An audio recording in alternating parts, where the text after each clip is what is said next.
Good evening, everyone. Welcome to Piqued, a meetup for electronic music makers. I'm your host, the vocoder voice of Corey Luna.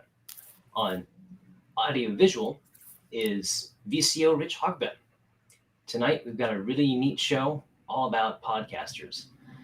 We've got Tim Held from Podja Modcast, and we have Filipkowski from Data Cult Audio.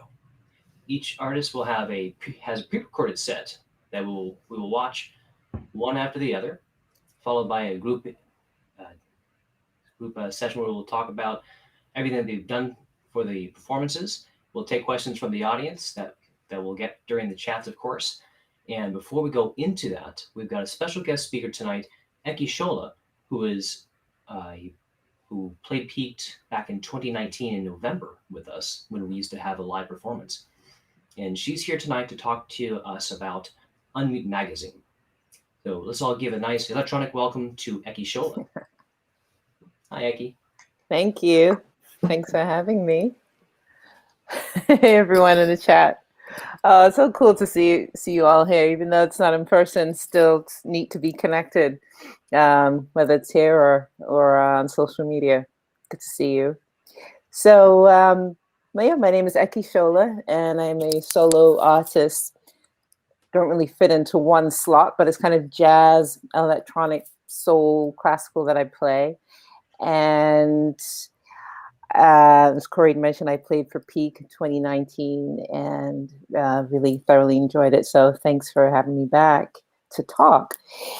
Back in the spring of 2020, last year, around when Black Lives Matters movement started, I remember at the time there's a lot of call to actions by just different writers, different journalists on Twitter offering help for particularly BIPOC artists, Black, Indigenous, people of color artists. And, there were offerings of like, we'll help you write a press release or an album review or something of that sort. And I remember reaching out to a lot of them and, writing response, and got maybe just a few back and maybe one out of all that panned out. And I was like, okay. Either maybe these folks got saturated, with responses by people, or then I was like, well, or is this, sort of this public kind of display of help, and how authentic is it? And up until that point, I had been looking for publications where I would feel best that my music would be received, and just kind of looking for a global arts, not necessarily just, music, but visual arts, photography, you name it, dance, poetry, and not really able to find an outlet that kind of encompassed all that. So at that point, I kind of felt a lot of doors weren't open. And I said, well, look, I like to write. Why not start my own magazine? And the goal was, I realized if I thought about it too much, about what it would entail, I would probably not, complete the idea. So I remember telling a couple of my close friends, this is what I'm going to do, because I felt like if I put it out there verbally, then it was like, okay, the pressure's on me. I'm going to have to do this, right? And so around fall of 2020 is when I just started to read more about how to do this and started to get more and more scared about what I was getting into. But I felt that it was the right thing to do, and I wanted to be able to create a platform for other artists who could, like I said, could fit into any of the arts sort of industry. And I didn't necessarily want it to be prescriptive. I wanted to allow people to really have a say as to what they wanted to create. So out of that was birthed Unmute magazine. And we just had our deadline for our first round of submissions for the inaugural edition. And I have to say, I'm just floored at the range of work that people have submitted, and so touched. And people from all over, Canada, Thailand, New York. And it's just phenomenal to just see all the varied, arts. And I'm just feel really, really humbled that a lot of these folks are entrusting us, Unmute Magazine, with their creations in order to highlight it. So I'm very thankful, and I'm glad this is going. And, in the first days, what I did has just been me, to be honest, one woman show, but I now have a great intern on the team.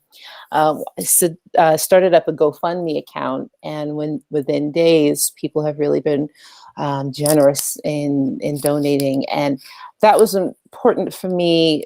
It is important for me to be able to find ways to fund our authors or the artists who are submitting artwork. I really believe, even if it's a small stipend or honorarium, that their art needs to be recognized and at least reimbursed in that way. So for now, until we are subscription based, the goal is to use those funds to help support BIPOC creatives. And during this time, I've also been applying for grants and looking at other different ways to finance this. So it's been a journey, and it's, I've never done this before. So if anyone has any advice or would like to chip in or like to create or contribute a piece, all the information is at the website, www.unmutemagazine.com. And please help spread the word. We're on Instagram and Facebook and Twitter. And the logo is, if you take a peek at it, some people have asked me, is it a lion or is it a lioness? It's a lioness. And the idea behind that came from reading this blog post written by a woman who was, I guess she was in some sort of a slump, and she was watching National Geographic's, like binge watching it, according to her blog post. And she came across one documentary that she saw of a lioness whose cubs were attacked and she wasn't able to save them. And then I believe her mate was also attacked. And at the end, she kind of went into mourning, this lioness. And then I think a day or so later, if I'm recalling correctly, she was able to locate one of her baby cubs. And so the woman watching this wrote about how encouraged and how inspired she felt just from watching this creature, this resilient creature, deal with grief in its own way, and how it was able to keep on going. And it's just this ray of hope when she discovered this one cub was still alive. And that message then inspired the woman in of herself, and just to help lift her spirits and to kind of keep going. And after reading that, I was just like, lioness, that's going to be the logo. It's sort of the strength and this grit and this resilience. And 2020 has been tough. It's as you all know, I'm sure. But I think, for one thing, for me, it's been, if I can just do one little thing every day. It's not going to be perfect, because I don't know what perfect is, and I'm not striving for perfection anyway. But just one step at a time. That is what gets me going, because then beautiful things can happen, and you know, the magic starts to flow. And even with just Unmute Magazine and sharing it with friends, you know, Corey reaching out and inviting me to come here and talking about it, and Left Coast Lights and Resonant Frequency and music community at large has been wonderful in terms of all the support. And I feel it, and I appreciate it. So thank you. And sorry, my earrings are hitting the mic. But I will be around. If anyone has any questions, I'll be on at the end. And I'm looking forward to the show. Thanks for having me. That was very nice. Thank you. Oh, Corey, your mic's not happening. Eki, thank you so much for coming out and talking to us about Unmute Magazine. Thank you. And again, it's really wonderful to see you again. It's been Appreciate too long since you played Piqued. I know. I hope you're doing okay. I am. Thank you. Good. So let's say everyone give us a nice thank you to Eki for that, please. And we're going to go straight into performances from here, and from there we'll just go back to back. We'll go one performance into the second performance, and then from there we'll go straight into the group interviews without any intermission. Maybe a little bit of silence of intermission music in between. We'll see what VC Rich Hogben has for us tonight. So with that, let's go ahead and go into our first performance.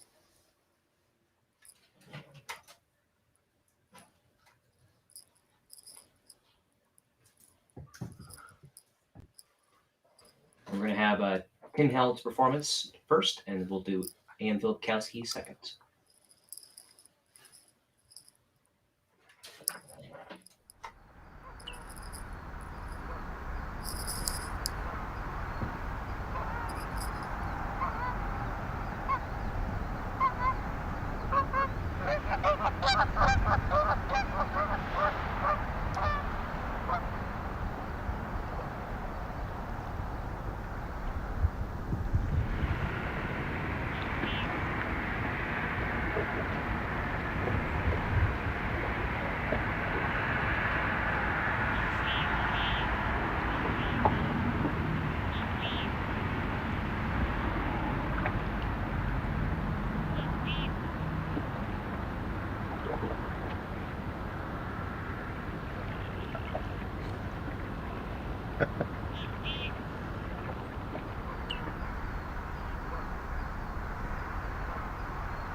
And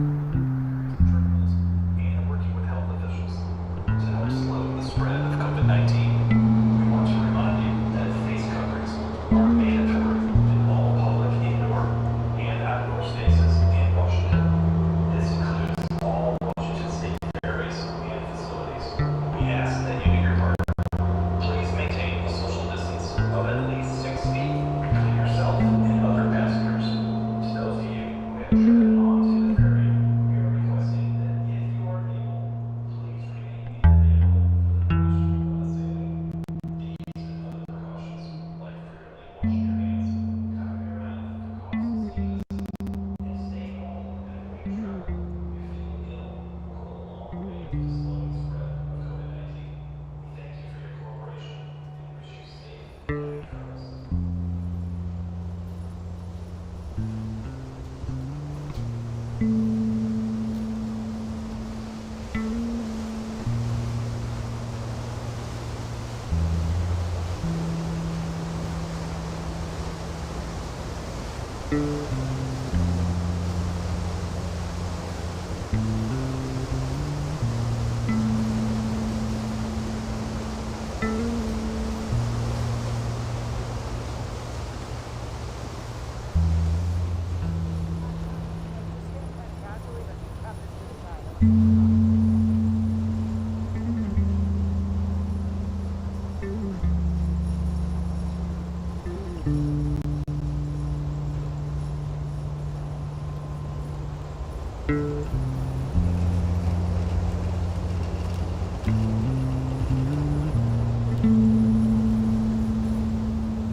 Tim Hill of Popular Modcast.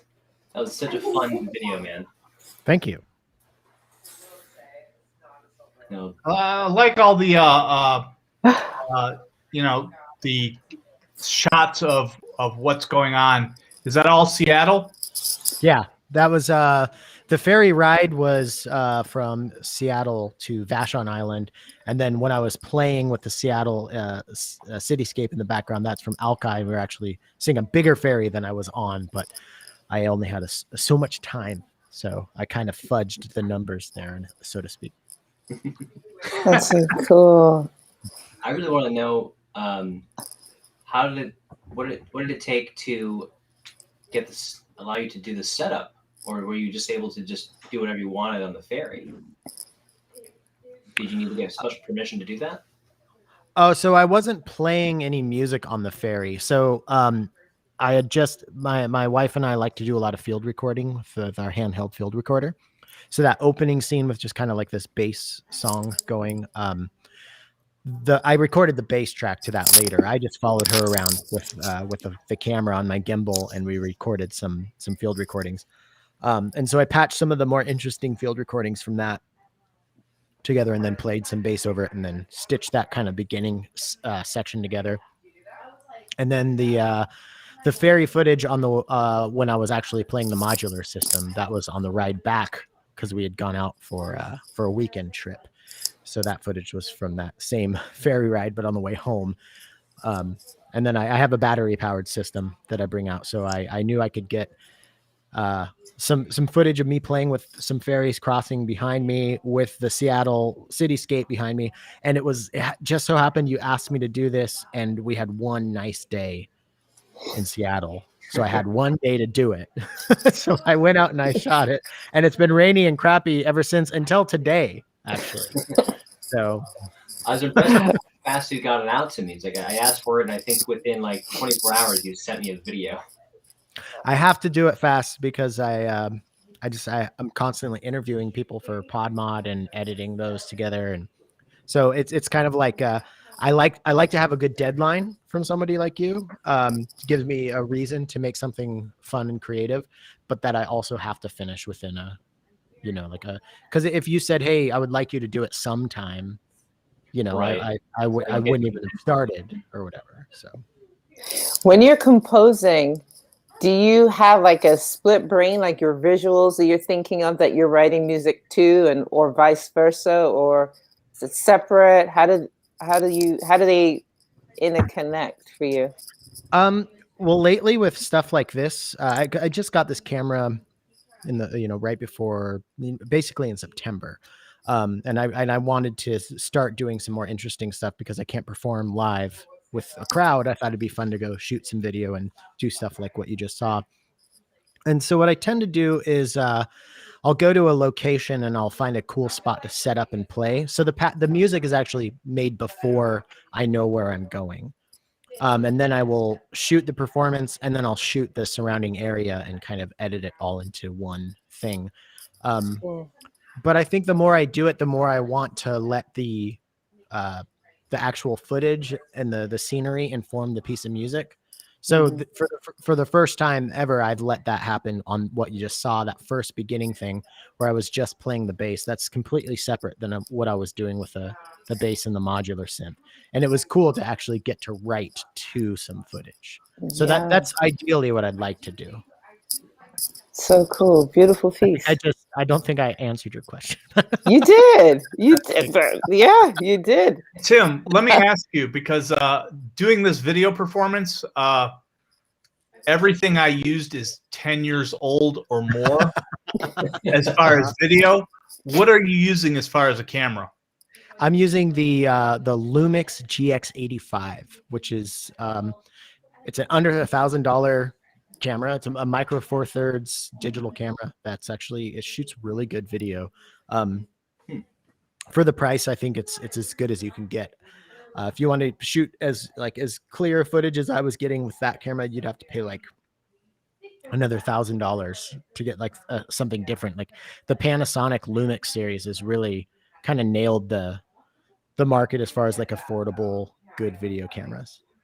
It's good to know, because I realized when I was filming mine that I literally went on a 3-day binge of how to appropriate old technology into new technology. You have could have no saved idea. yourself some time by spending some money and went to Best Buy and bought a Lumix GX85. Had I known, it was literally held together with chewing gum and chicken wire.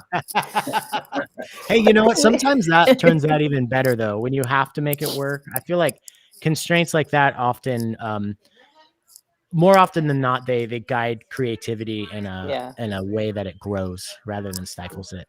We'll see if you say that after you see my video.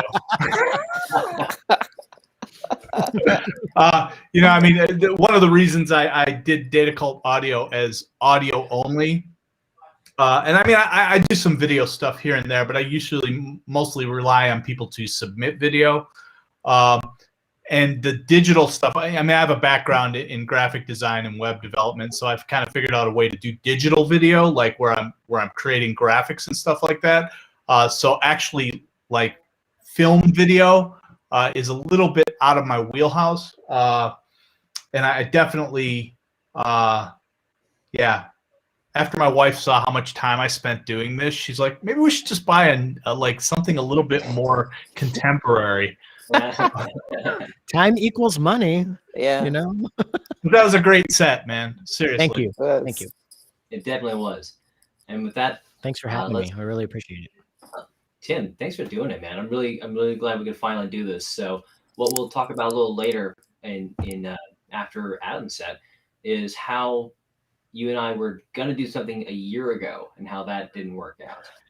Yeah, But, that was the beginning of the end. Not quite. Not quite. we did something, man. Yeah. We will. The time is now.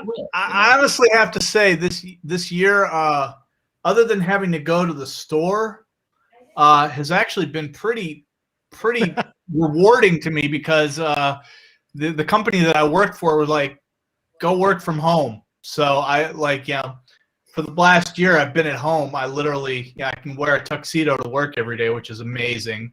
And the refrigerator's right next to me. That's the other great thing. So other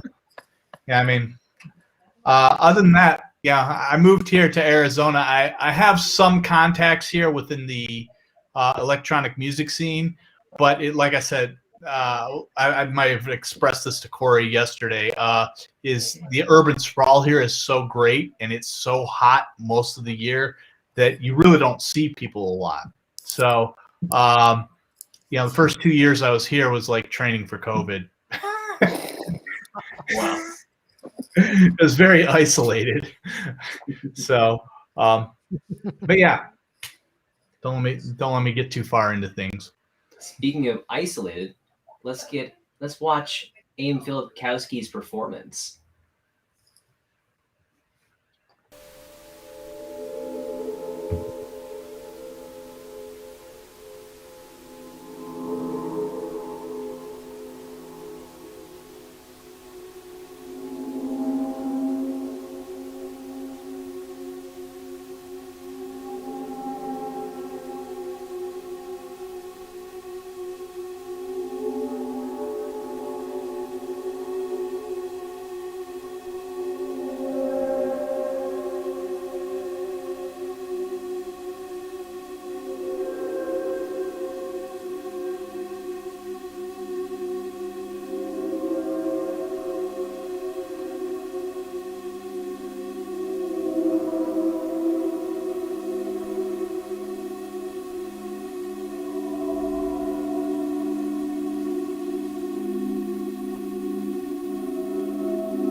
want to give a wonderful digital round of applause for A.M. Filipkowski. Thanks. A lot of fun, man. We've lost him. That was very much before I started this set, I traded a bunch of gear on Facebook, and that is the result of what I have. So I have not completely learned how to use that gear yet. Sometimes the best sets come out of those types of situations, I find. You know what? That's absolutely true. It really pushes you because you have that, like, because you know you have that extra pressure. You're like, well, this is new gear. I got to really make it work. You know? Yeah. I was able to. It's actually hilarious because I was one of the main pieces in that was the Instruyo CSL, and I actually traded some stuff to someone in Minneapolis, then got some pieces from them and traded to someone in California, and then sent it back to Wisconsin, where Zexis Sheila had that up for sale, and I traded up for that. So it's a very complex dual oscillator, and I hope to learn more about it. But that was my first use of it, definitely there. Were you looking for like a particular sound? Is that why, like, you knew specifically that one, or? I vacillate between industrial and techno. I grew up in Detroit I was a teenager in the early 90s. So growing up, I had both Detroit radio and Canadian radio. And so I got a good dose of very, very underground noise and techno, as well as a lot of other influences. But because of that, I can go any direction. And I really, if you're not familiar with this guy, I really love Ron Morelli. He does Long Island Electrical Systems, which is it's an acronym. As an acronym, it's made into lies, but he kind of just vacillates between industrial noise and house and techno, and that's really kind of where I lie. This set was definitely a lot more drone because it was stuff I could control a little bit better with new equipment. So does that answer your question?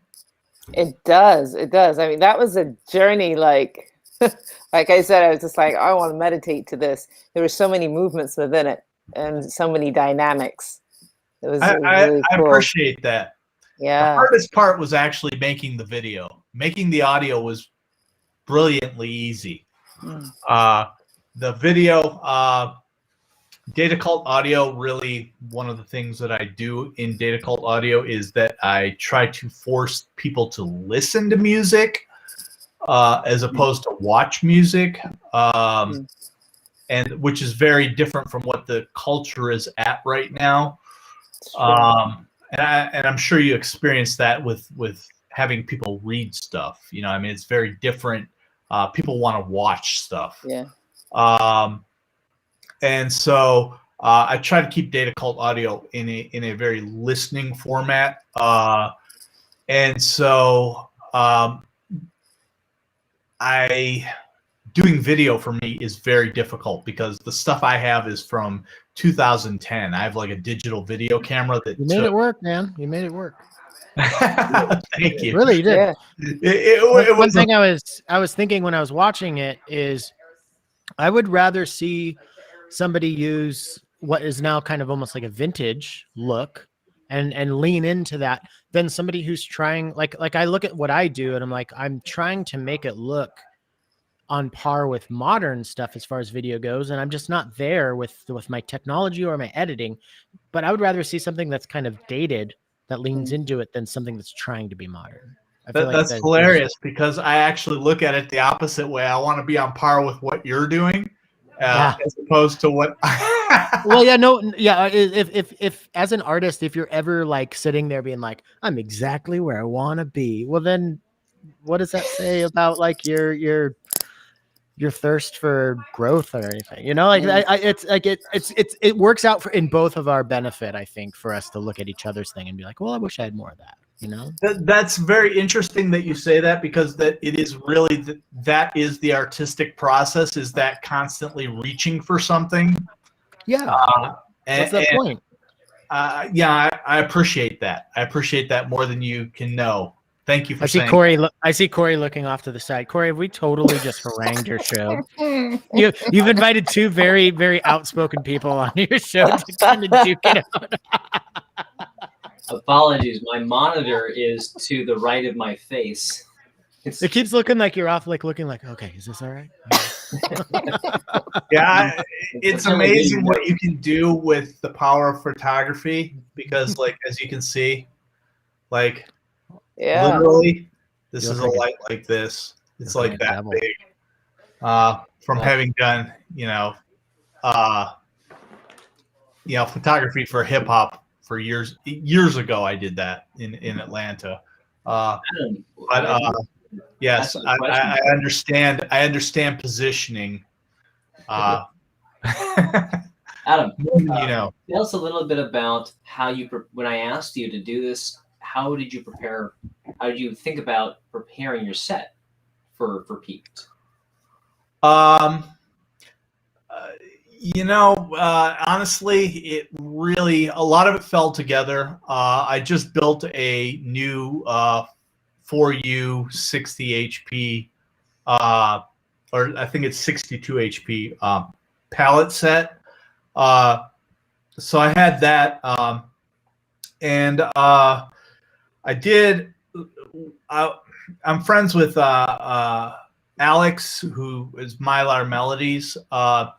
He's been doing suggested sets in those palette cases. And so I watched that, and I was like, oh, I have a bunch of these similar modules to be able to make a Buchla kind of West Coast skiff. And so I started to do that, and I made my own version of it. It's not what he had expressed in his video, but it was very, it had the same elements. He used like a woggle bug. I used a marbles, things like that. Okay. So I wanted to incorporate that, and I also wanted to use my bigger case, which I had just gotten that CSL, and I had gotten a few other modules. I work a regular day job. I'm not a rich person like or trust fund or have a great job anymore. So I wanted to take.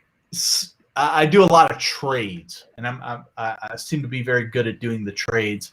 And I'd gotten a bunch of equipment recently, and I wanted to take that equipment and just make it. I like the darker stuff. I'm not gonna lie. I grew up in the 80s, post-industrial, post-punk, and I also grew up in Detroit. So I also got a huge dose of electro and techno, and a lot of that stuff factors in because techno is very oriented towards being able to control the sound over a very specific amount of time, and being very agile with that control over that specific amount of time. I chose to go more towards my industrial roots and just create more of an ambient sound, because I have a little bit more work to go with controlling the new modules that I've received. So I hope that answers the question. Yes, thank you very much, Adam. That was wonderful, sir. Really appreciate it. And I know, from last night when we were doing our little practice session, we were talking for like 40 minutes after the practice session. Just, our sound check was, we only needed to do about 50 minutes, but I think we were like chatting afterwards. You, Tim, and I were for about 45 minutes afterwards, pretty much. Yeah. We have a lot to talk about. And actually, I want to skip over to Tim. I'd like to hear Tim tell me about a little bit more. I know we talked a little bit already on the show about how you perform, how you set up for your performance. How it's kind of preconceived, but tell us a little bit more about the modules you're using tonight. Like, I would like to know a little bit more about, as you and I discussed earlier tonight, about the your audio output. Okay. All right, I'll start with the audio output because I think it's a very useful but maybe the least interesting part of the setup. But it's kind of cool because I'm my good friend David Lutz. He is in the process of designing his own modules. So this right here is what he calls the Gordon mixer, and this is the only Gordon mixer that exists. He made this for me for my birthday last year.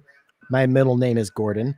So this is like a prototype that I've been using since. It's an 8-channel stereo mixer. And what's really unique about it is it has 2 different sends, each with a stereo return. So that's a really good way to, in a small setup, especially if you're doing a battery powered setup out in the field like I do, you have to make your effects really work for you economically because there's only so much space you can utilize with them. So that's the main thing as far as the output goes, because we both have the Make Noise 7U, and you were asking like, you were not using the output mixer, so what are you doing?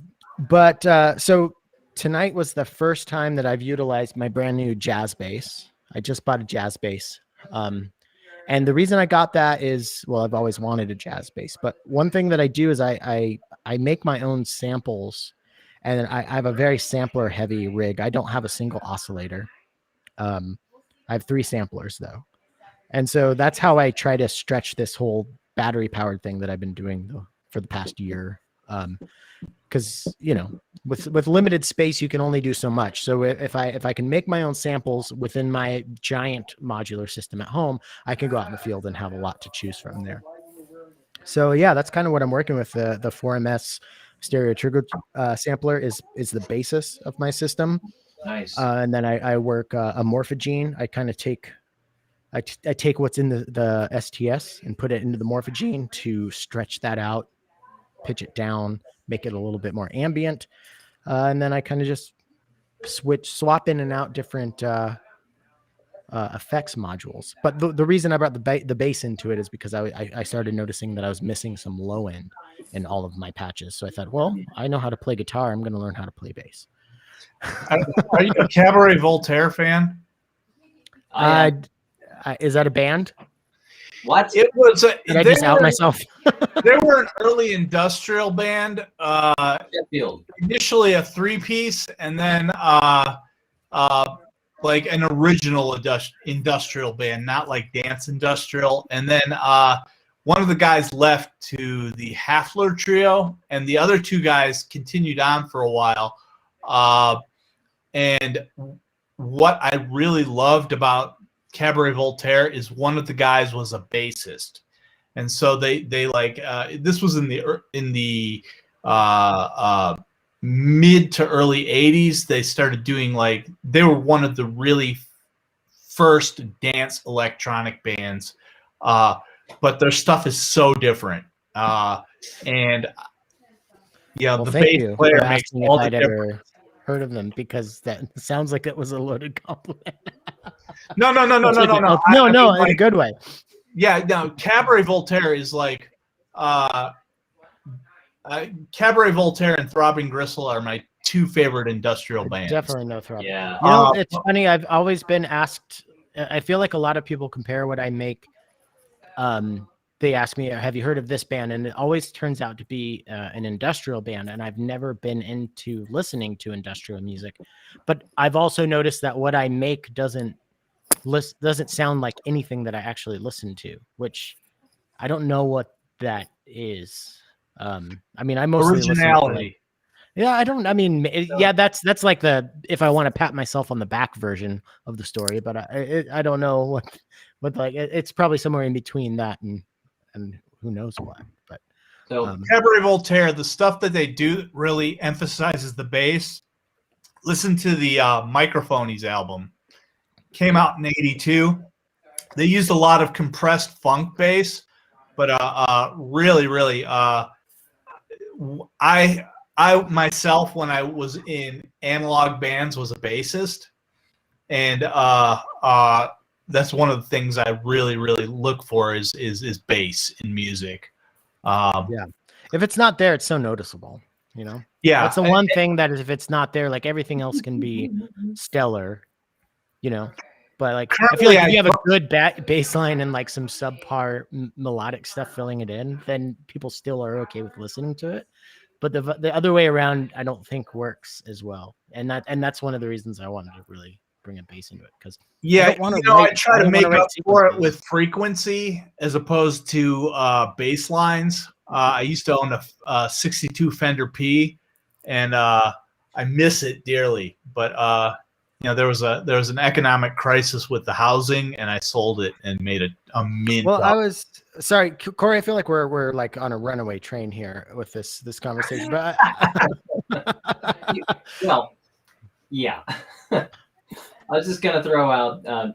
There's really a really wonderful documentary to watch, Tim, about industrial music and very much early electronic music called Made in Sheffield, where Cabaret Voltaire is from, and also like the Human League and a lot of great other electronic music bands are coming out in the late 70s, mid 80s.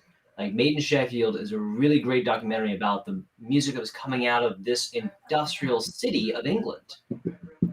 Okay. It's a really good. Is that like Pulp era Sheffield? What's that? I know Pulp's not industrial, but I know like Pulp has like the flag down in Sheffield. Do you know Pulp? Jarvis I do know Cocker? Pulp, but it's before Pulp.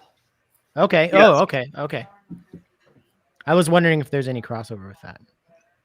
Yeah, Sheffield, if I'm correct, is a steel mining town.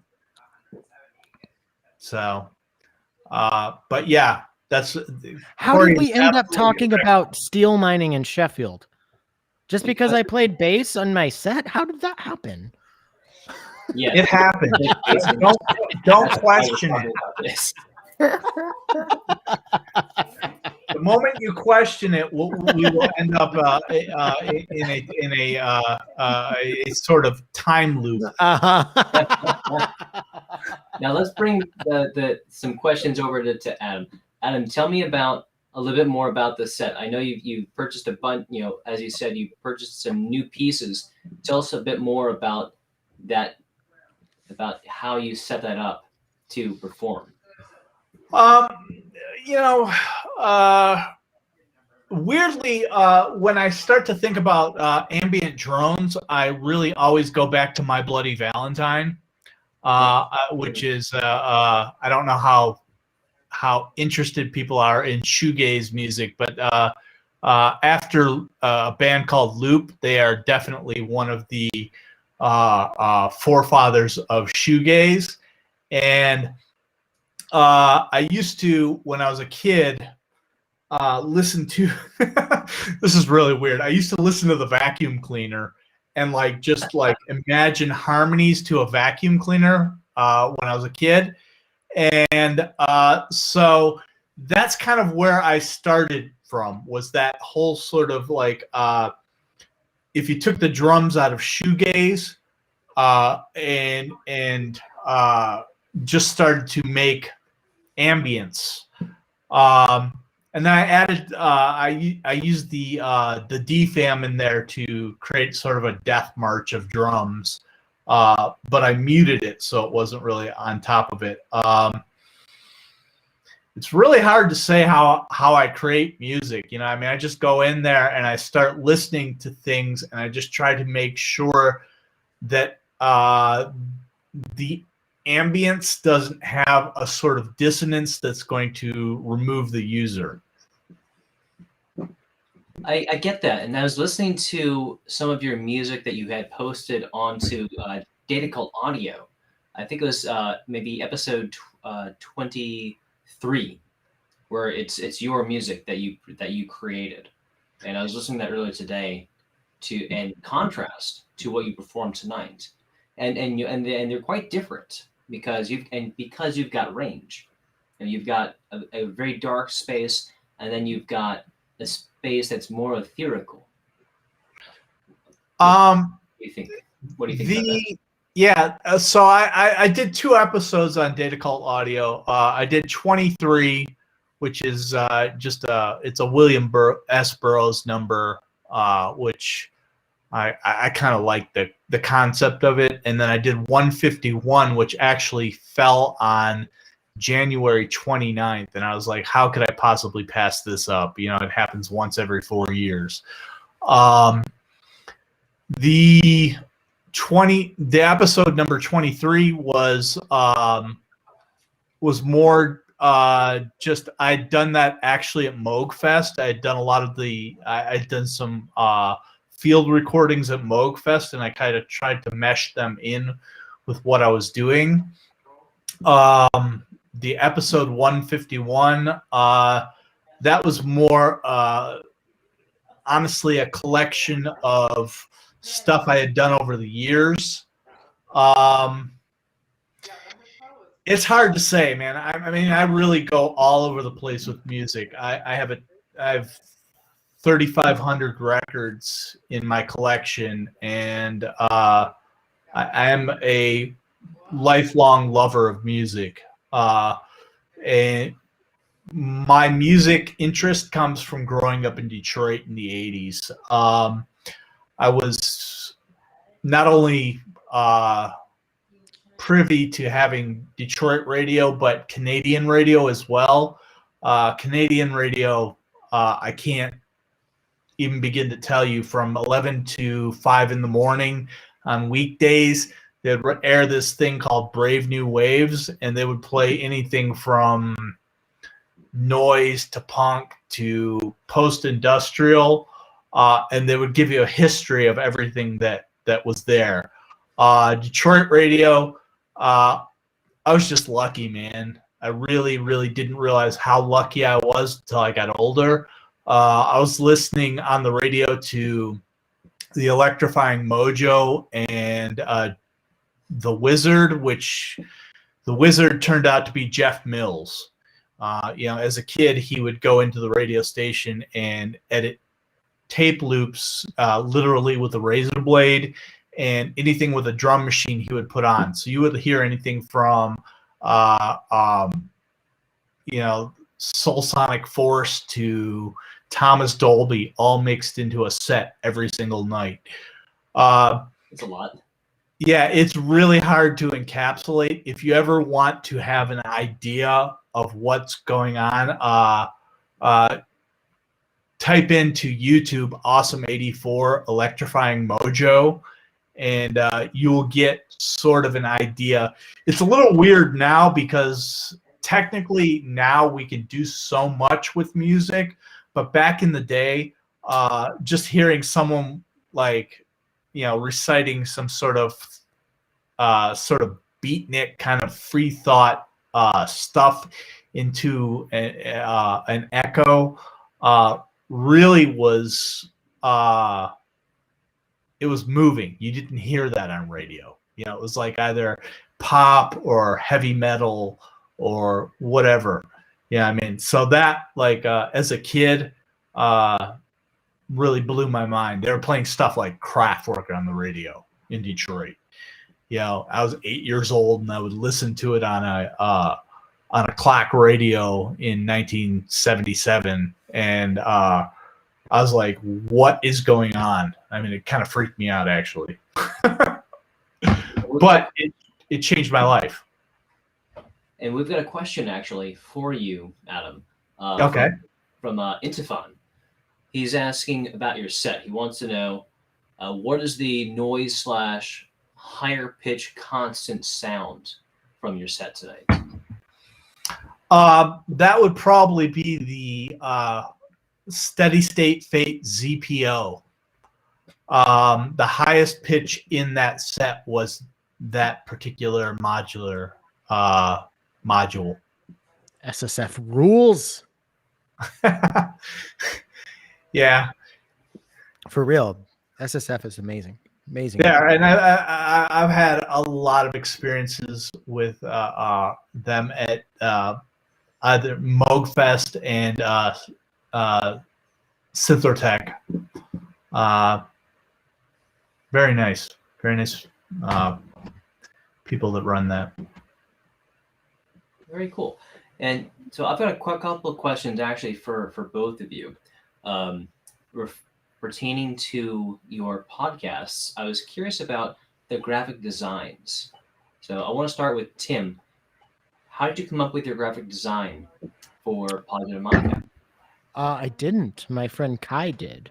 She's a dear friend, and she's a graphic illustrator. So I said, "Hey, can you make me an emblem that had like some sound wave stuff behind it, and maybe the O's could be like nuts of a module," and that's what she sent, and I dug it, and I've stuck with it. Very cool.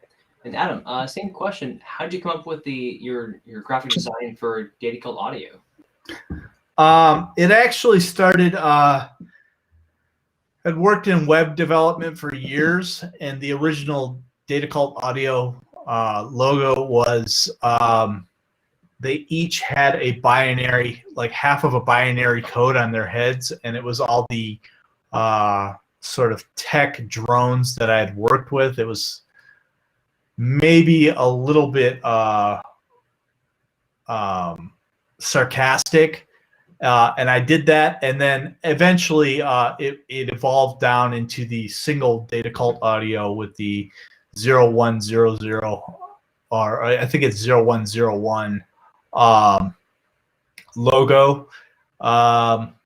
Yeah, I spent a long time doing graphic design and web development professionally, and it just kind of evolved from there. Thank you. Thank you very much. And Aki, I want to say thank you again for telling us about the graphic design for Unmeet Magazine. That was a really great explanation. Thank you very much. For that. You're welcome. I'm really excited about what you're doing, by the way. It's Thank really you. Thank you. I am with Tim on that. Thank you. Yeah, we're all really looking forward to learning more about what's going to happen with Unmeet Magazine. And to append that, I think one of the hardest, Data Cult Audio has been weekly for 4 years. Coming up April 3rd, it'll be 4 years. One of the hardest groups to connect with is people of color. And I don't say that lightly. I've really tried. A lot of people are like, I don't, I'm not really too sure.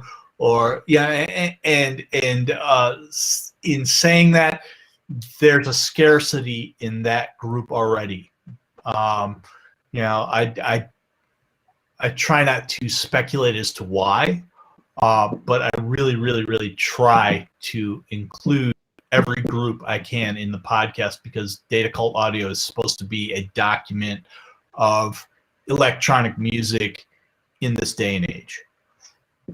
Right. Why do you think that is? That you've had trouble finding people?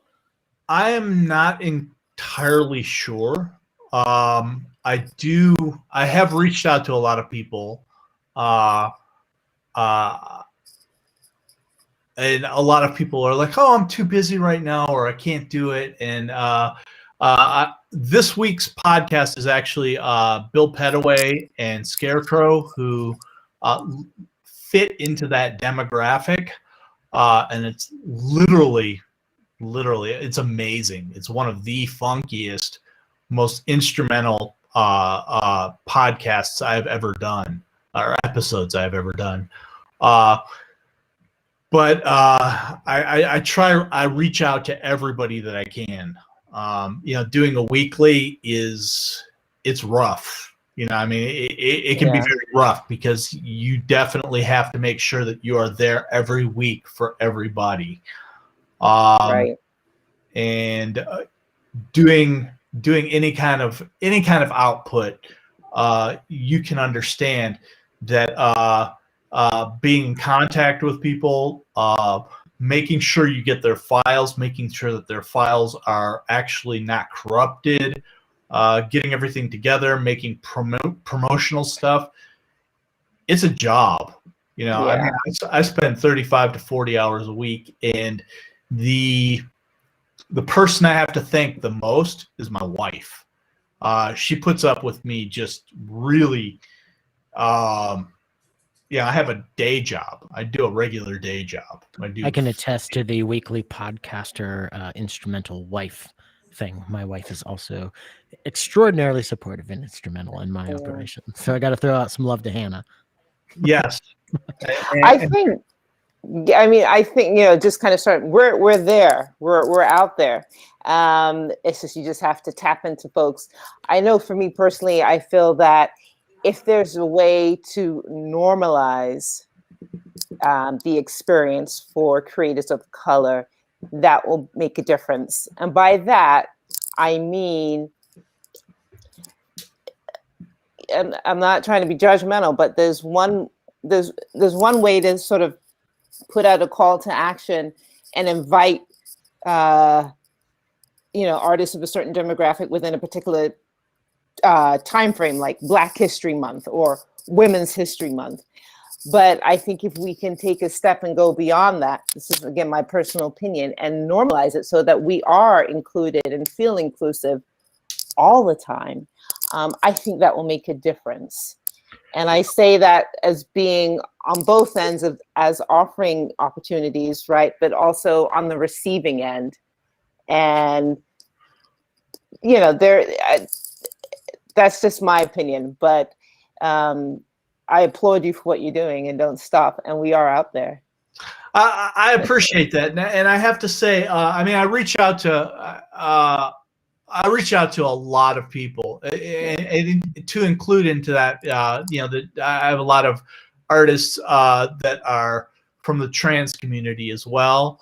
And I try not to, when I make an episode, unless the artist is really active in that community, I don't really try to focus on that. I just try to make a balance throughout my output of those different artists. One of the people that I've linked up with who does a lot of my graphics is Angelica Lopez, she's out of Tucson, and obviously, you can derive from her name that she's obviously of Hispanic origin, and so I try to support that without trying to focalize on that, but it is really a difficult thing to, on a monthly basis or on a weekly basis, make sure that you have people that are representing from all these different groups.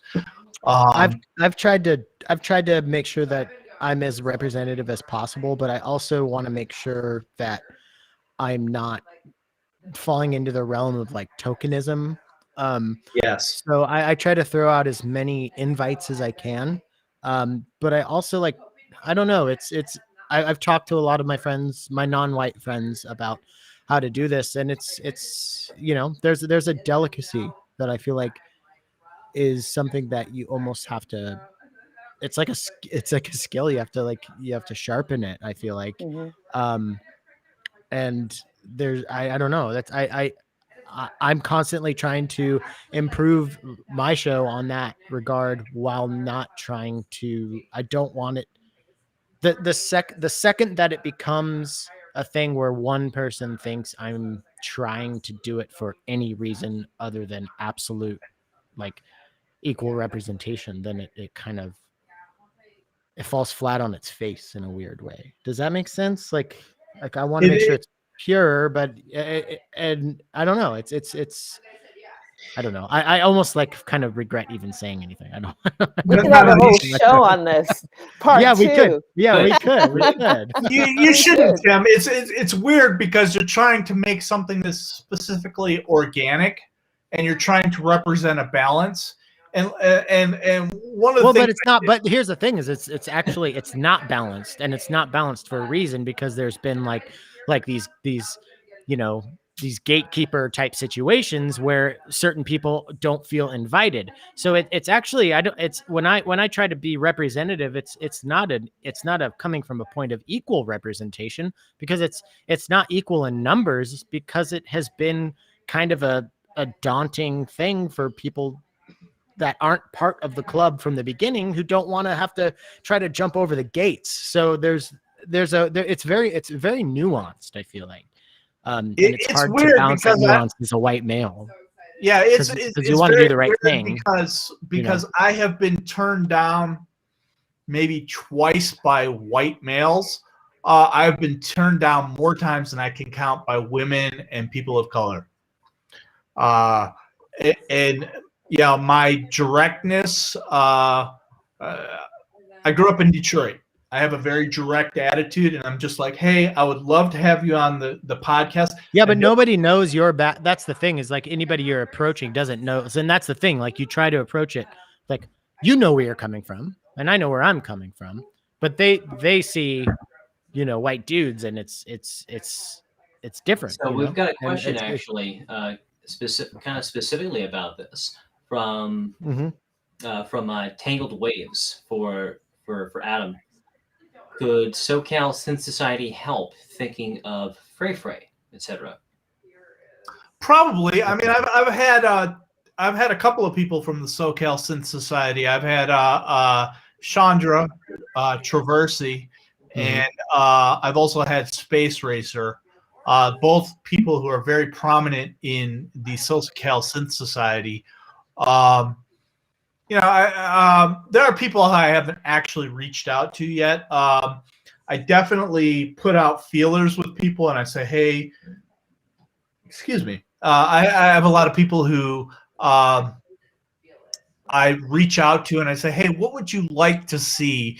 These are the things I'm looking for within this realm. What would you like to see? And I have people who give me fairly balanced, solid advice on people to pick. Like I said, I reach out to people. I can only, when I reach out to people, I can only go on what their reaction is. Some people can I just like jump in really quick and just like kind of like, yeah, go ahead. I want to like just kind of back up what you're saying, Adam, when it comes to that. Like the amount of people I ask to be on Podular Modcast is not equal to the amount of people that are on Podular Modcast. And it doesn't matter. And I'm not speaking to any sort of demographic. It's just a numbers game.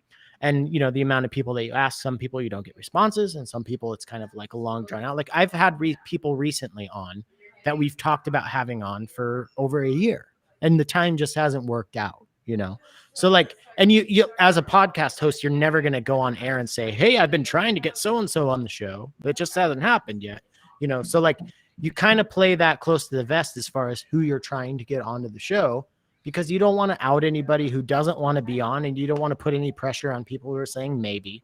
So it is a weird balance. You can't, who you have on your episode lineup is not representative of who you're asking to be on your show. And that's not a defensive statement. That's just a straight up, like, it doesn't matter who you're asking. That's the way it works. So is that kind of what you're speaking on here, Adam? Yeah. And I agree with you. I mean, like as a form of media, you're trying to remain very neutral. You're trying to represent, the,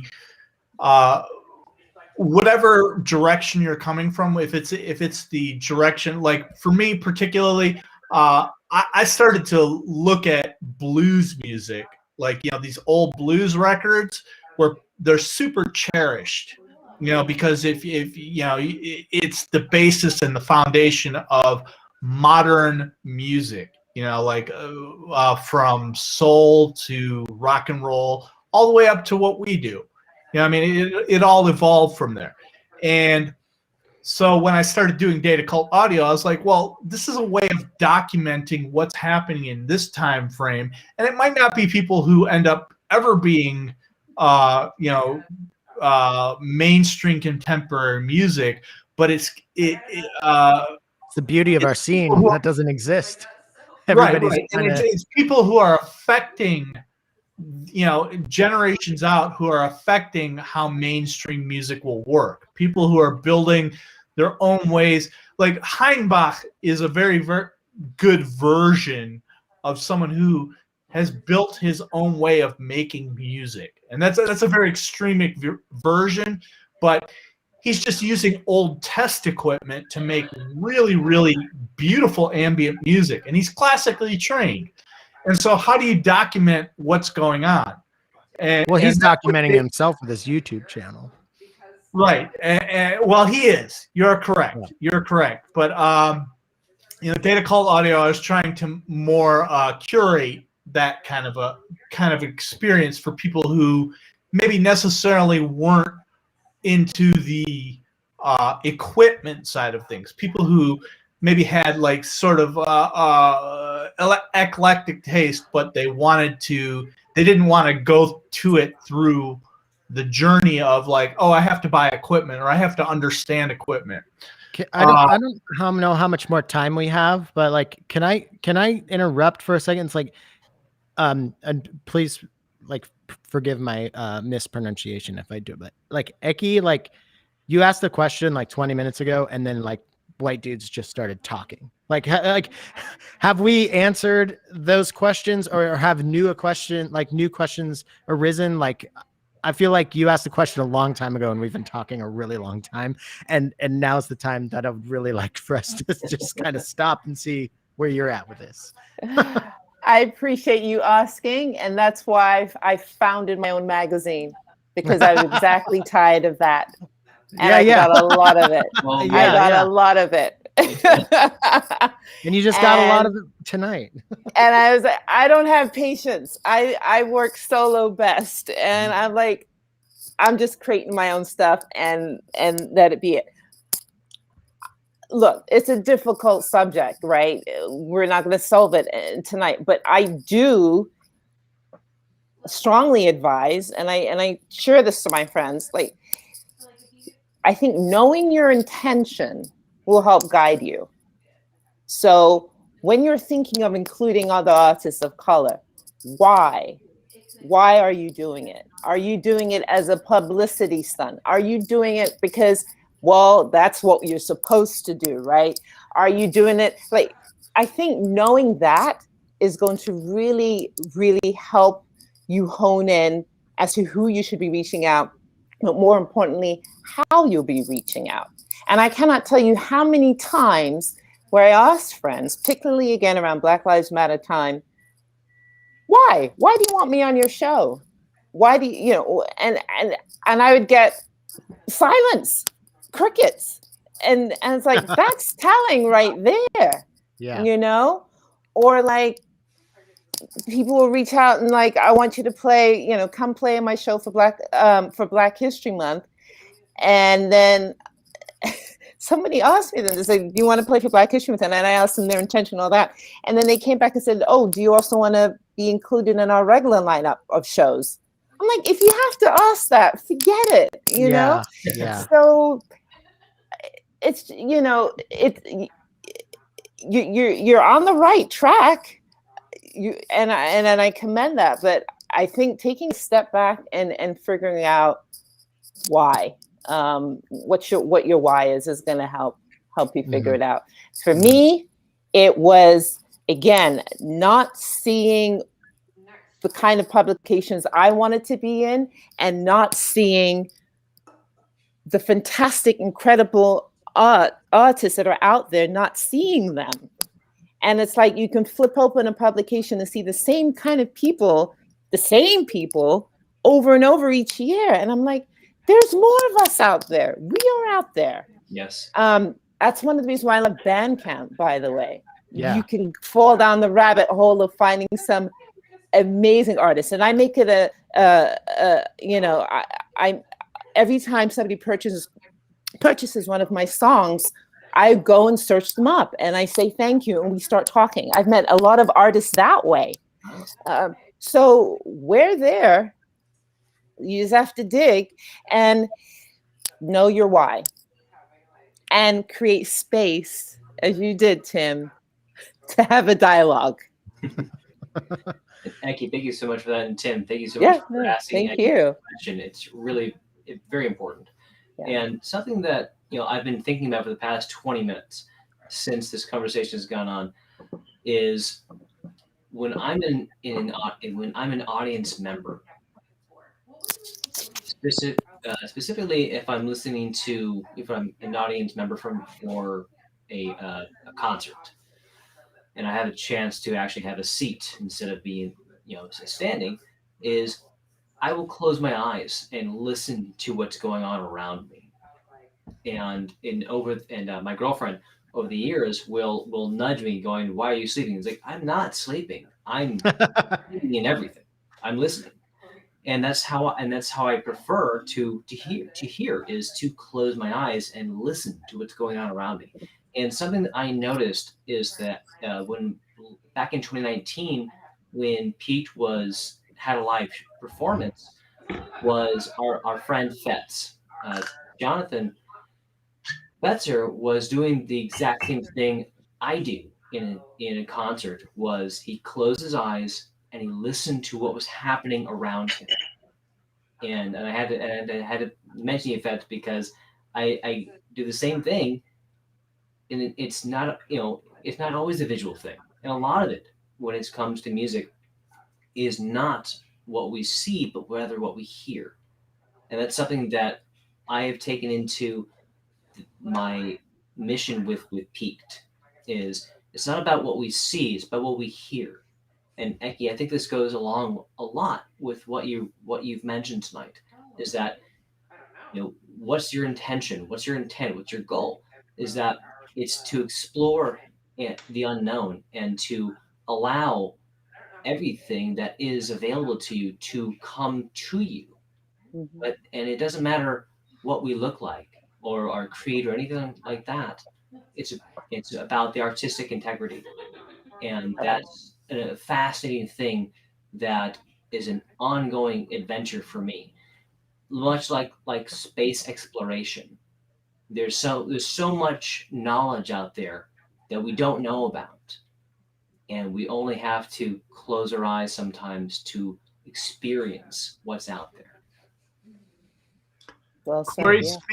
speaking to that, I have a friend, and I told you about this the other day. My friend Scott McKenzie, who, if you ever want to find out something, someone who actually knows how frequency works, he's one of the most talented people I have ever met.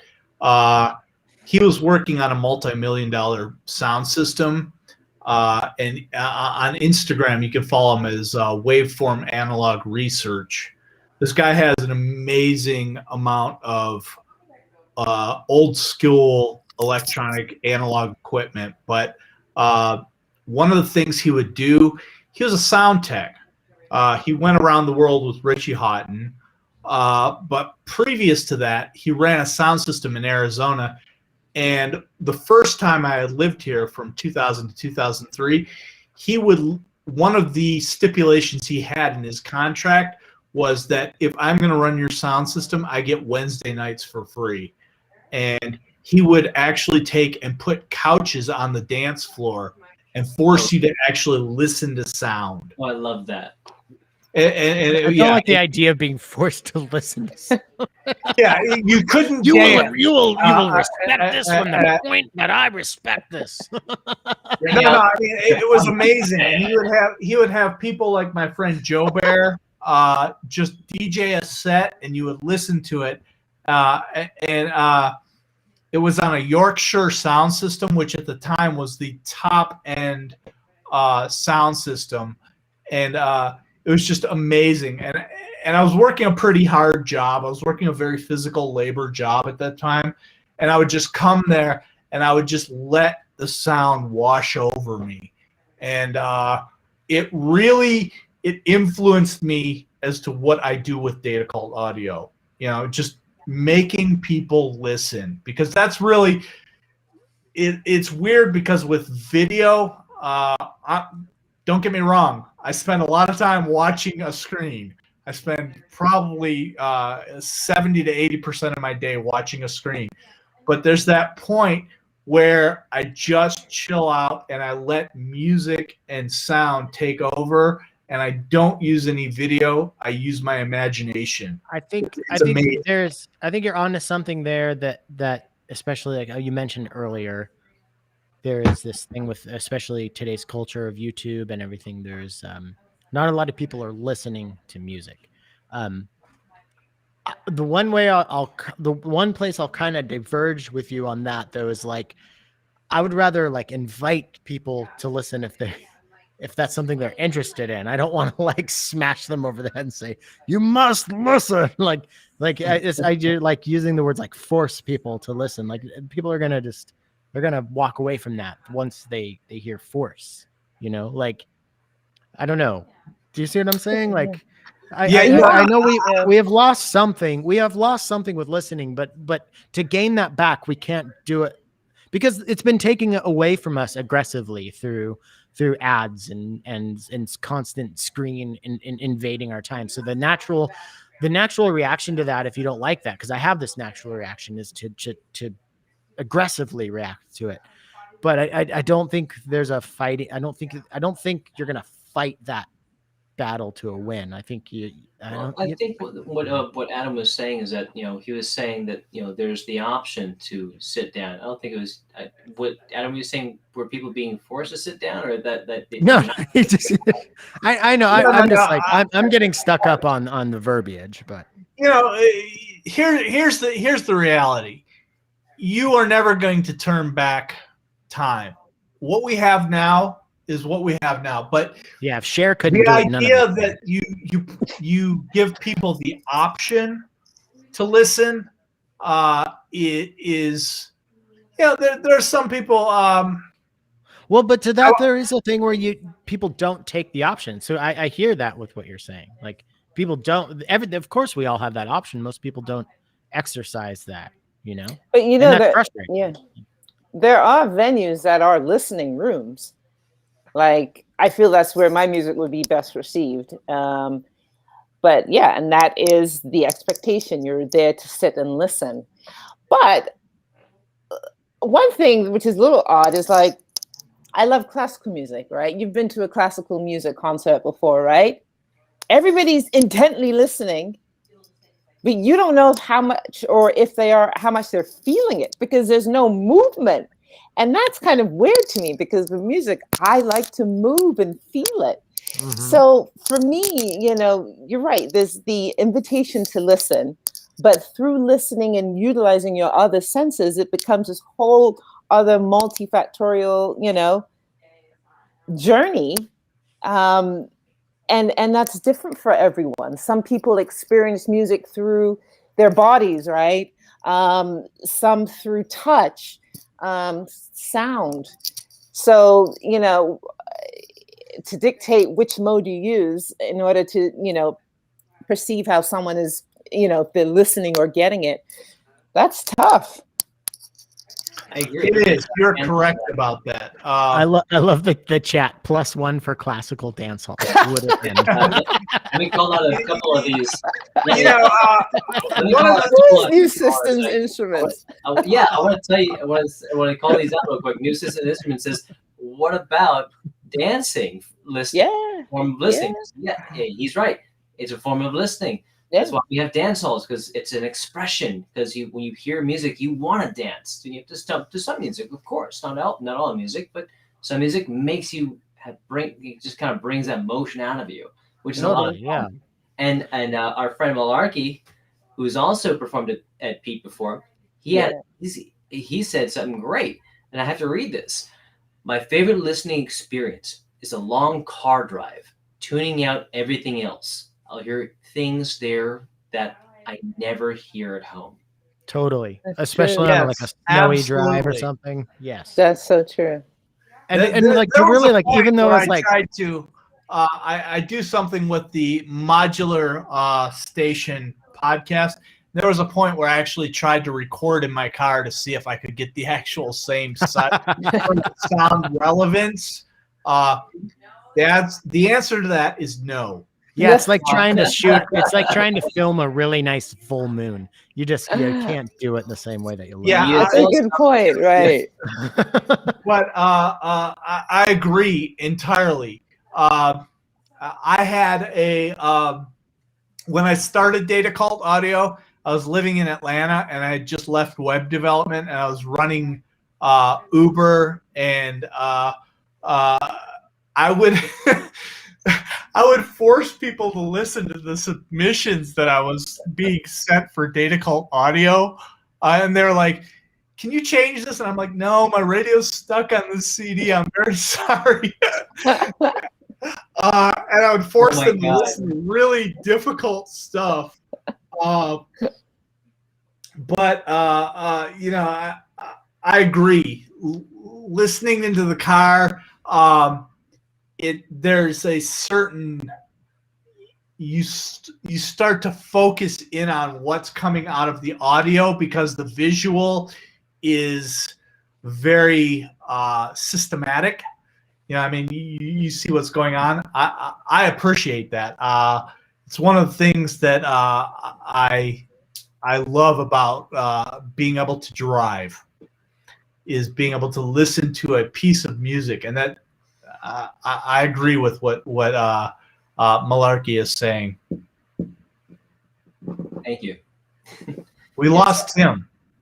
He might come back. We're not sure, but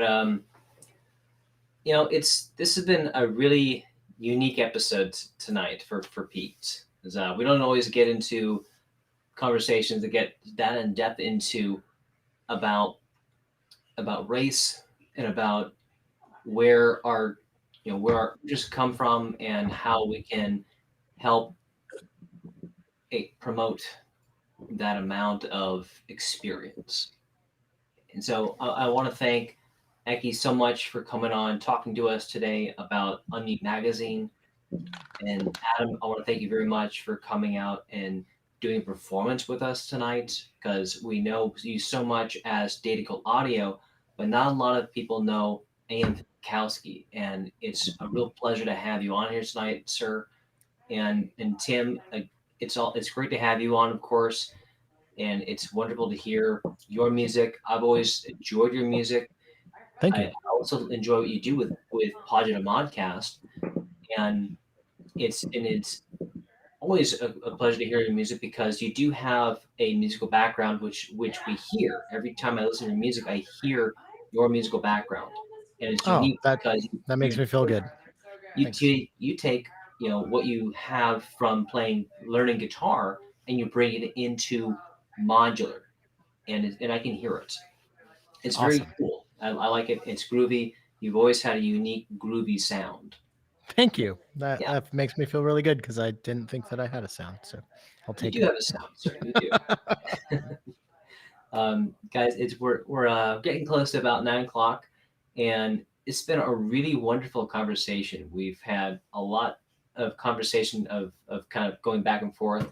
Typically, we usually have more questions going on from the audience members tonight, but tonight was a little different, and that's just how it went tonight. This was all. I'm so happy to have got to hang out with all of you. Corey, I would like to thank you, Likewise. and I would like to thank Richard for having me as one of your guests. It's a pleasure to have you guys. Like, one of the reasons that Rich and I started Pete together was I was inspired by you, Adam, and Tim, for when I started my own podcast back in 2019, North Beats, which I haven't done in a while, because we kind of there were some technical things that happened, and then when Rich asked me to start doing Piqued, it was a better for the community at the time than North Beats was.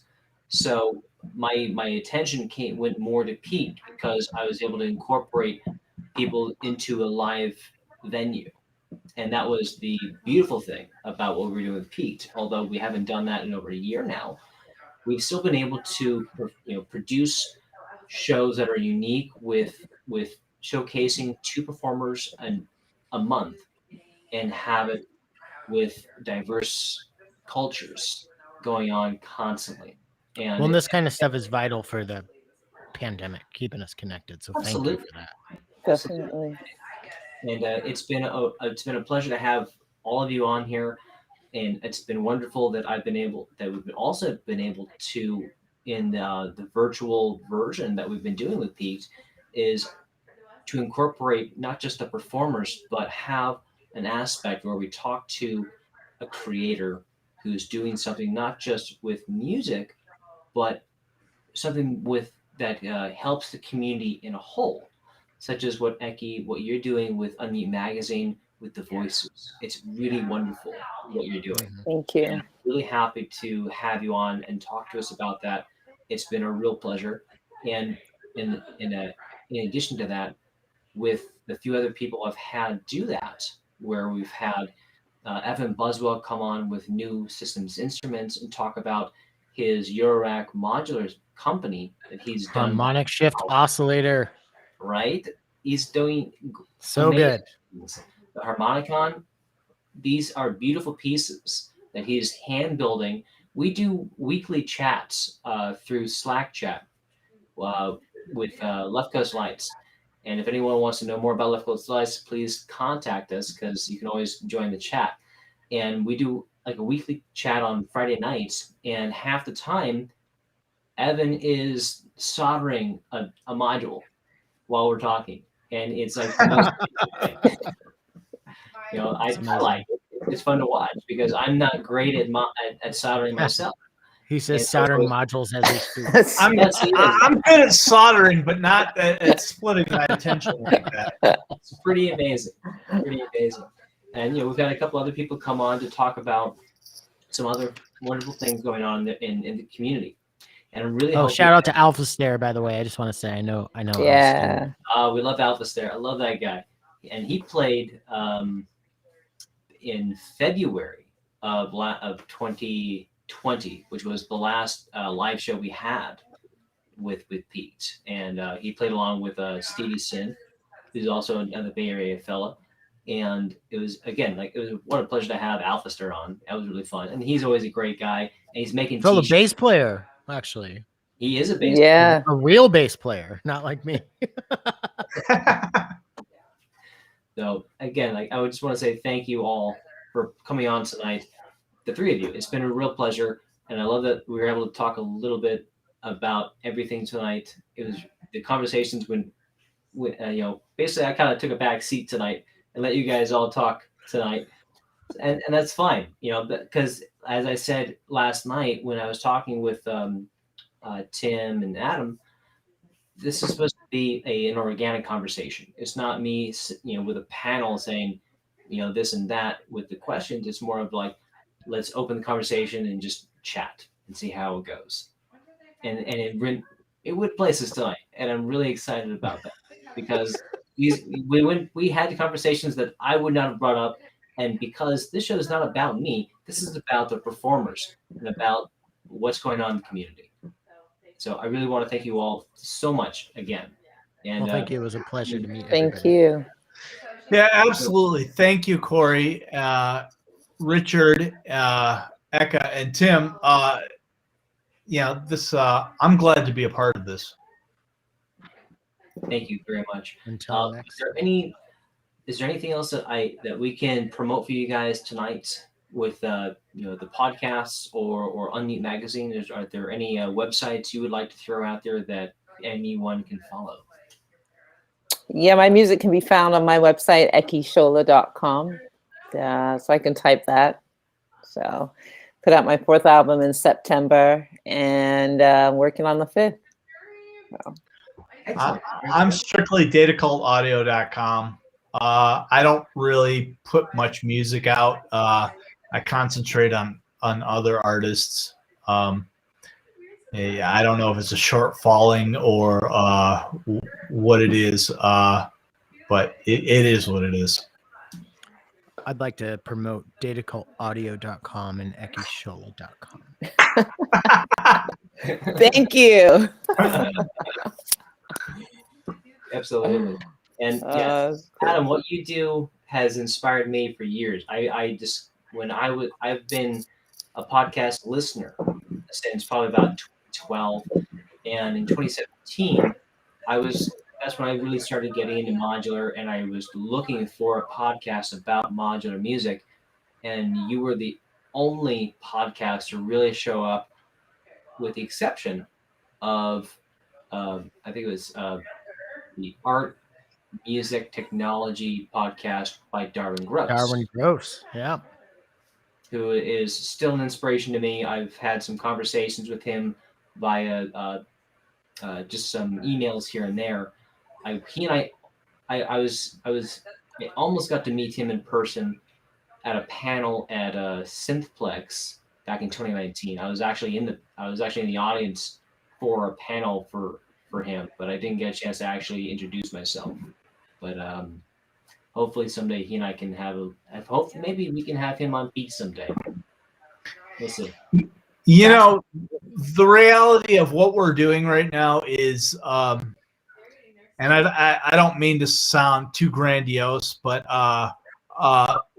we are building a platform for the next generation to make music, and I say that like I said, I don't mean to be too grandiose, but when you remove yourself from pop and mainstream, which is just a formula, and you start to look at creativity as music, and expression as music, I think the people that we have actually here today are the people who are preserving that history.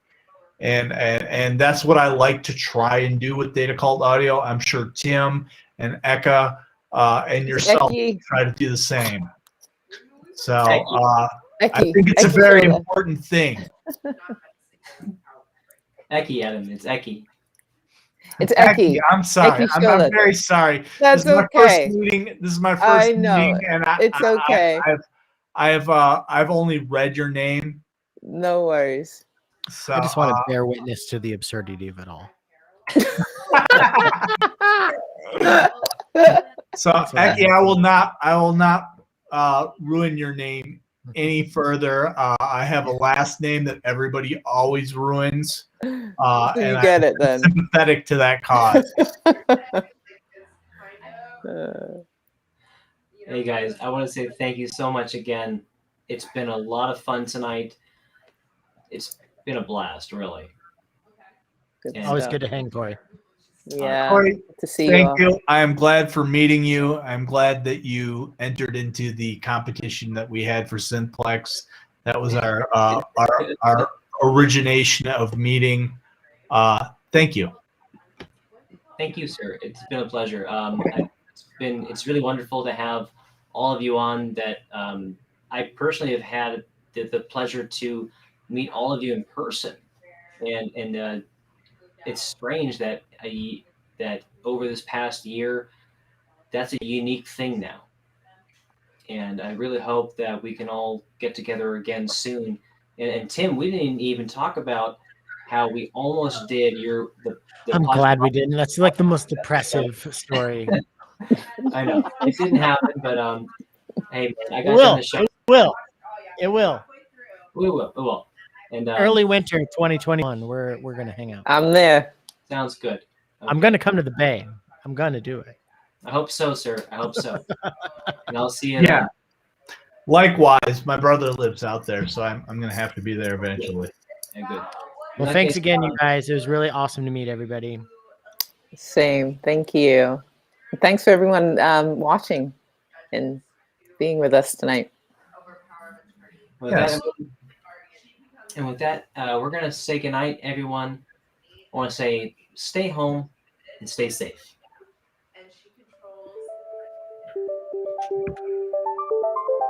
Thank